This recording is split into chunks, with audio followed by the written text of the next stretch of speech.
नमो बुद्धाय, जय भीम, जय भारत साथियों। ये कैंपस लॉ सेंटर है।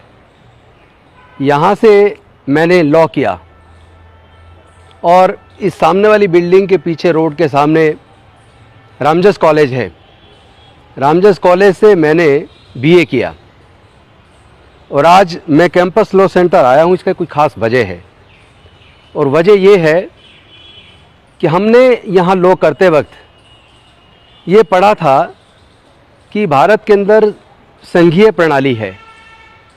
एक तरफ केंद्र सरकार है, दूसरी तरफ राज्य सरकारें हैं और इन सरकारों को निर्णय लेने के लिए 3 विषयों में बांटा गया है। सूचियों को, कार्य की सूची को 3 विषयों में बांटा गया है।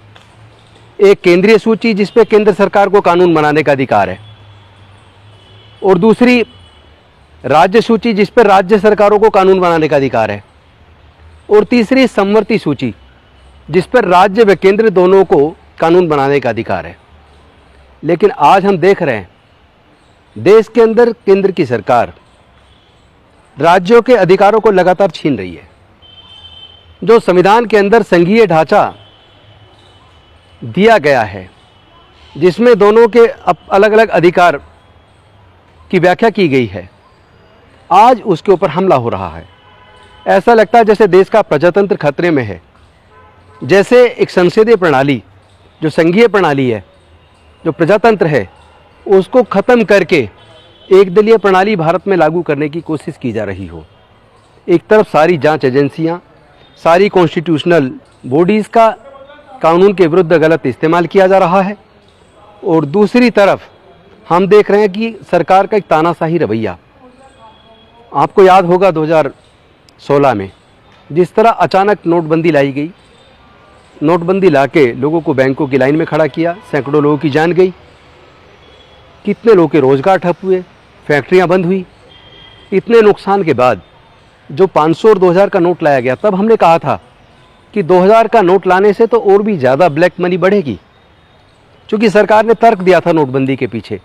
एक तर्क था कि इससे आतंकवाद खत्म होगा, दूसरा तर्क था इससे कालाधन खत्म होगा, और तीसरा तर्क था कि इससे देश की अर्थव्यवस्था आगे बढ़ेगी। लेकिन देखने में आया कि नोटबंदी के बाद ना तो कालाधन वापस आया, ना ब्लैक मार्केटिंग खत्म हुई, बल्कि कालाधन बढ़ गया। दूसरी तरफ आतंकवाद जैसे पहले देखने में आता था वैसे आज भी देखने में आता है, वो भी ख़त्म नहीं हुआ।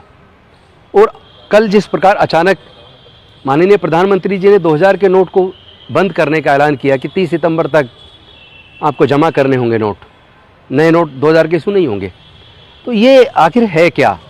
इसी तरह का मोहम्मद बिन तुगलक ने कभी निर्णय लिया था, दिल्ली से राजधानी को दौलताबाद शिफ्ट किया था और चमड़े के सिक्के उन्होंने बनवाए थे। तो लोगों ने उस वक्त मोहम्मद बिन तुगलक को एक पागल राजा कहा था।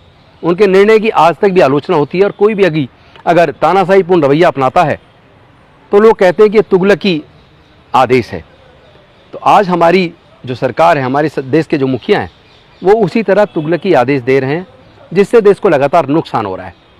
और दूसरी तरफ अभी हम देखते हैं कि दिल्ली सरकार 2015 में जब सत्ता में आई और सत्ता में आने के बाद 70 में से 67 सीट जीती, तो केंद्र सरकार ने, गृह मंत्रालय ने नोटिफिकेशन जारी करके जिस तरीके से दिल्ली सरकार के अधिकारों को छीना, सर्विस डिपार्टमेंट को छीना, और 8 साल के लंबे संघर्ष के बाद माननीय सर्वोच्च न्यायालय के माध्यम से एक जजमेंट आया जिसमें सर्विस डिपार्टमेंट दिल्ली सरकार को दिया गया, और साथ ही साथ यह भी कहा गया कि लेफ्टिनेंट गवर्नर को मिनिस्ट्री ऑफ काउंसिल्स की एड एंड एडवाइस के हिसाब से काम करना होगा। वो अपने आप निर्णय नहीं ले सकते, केवल लॉ एंड ऑर्डर, लैंड और पुलिस उनके पास है, केवल उन क्षेत्रों में वो स्वयं निर्णय ले सकते हैं।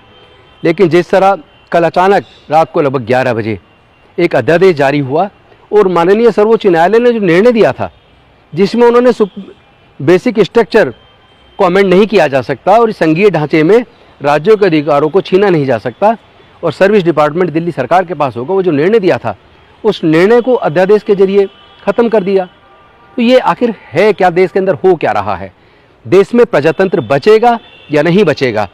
और जिस तरह नफरत का वातावरण देश के अंदर बढ़ाया गया, कभी नोटबंदी लाने के निर्णय होते हैं, तो कभी इस तरह के नोटिफिकेशन जारी होते हैं, कभी अध्यादेश आते हैं, कभी राज्य सरकारों के अंदर राज्यपाल वहाँ की चुनी सरकार की असेंबली के द्वारा पास प्रस्तावों को रोक देते हैं। तो ये कहीं ना कहीं देखने में इस तरह का आ रहा है जैसे संविधान के ऊपर एक हमला हो रहा हो, प्रजातंत्र को ख़त्म किया जा रहा हो। साथियों सोचो, हमें एकजुट होना होगा। इस तरह के निर्णयों के खिलाफ हमें प्रजातांत्रिक तरीके से, संवैधानिक तरीके से पूरे देश के लोगों को मिलकर देश को एकजुट रखने के लिए अपनी आवाज़ बुलंद करनी होगी। आइए हम सब लोग मिलकर भारत को मजबूत करें, भारत से नफरत का वातावरण ख़त्म करें और संविधान की मर्यादाओं को बचाने के लिए हम लोग को प्रजातांत्रिक तरीके से अपनी आवाज़ को उठाना चाहिए। इन्हीं शब्दों के साथ मैं आपके आह्वान के साथ अपनी वाणी को विराम देता हूँ। बहुत बहुत धन्यवाद। जय भीम, जय भारत, नमो बुद्धाय, जोहार।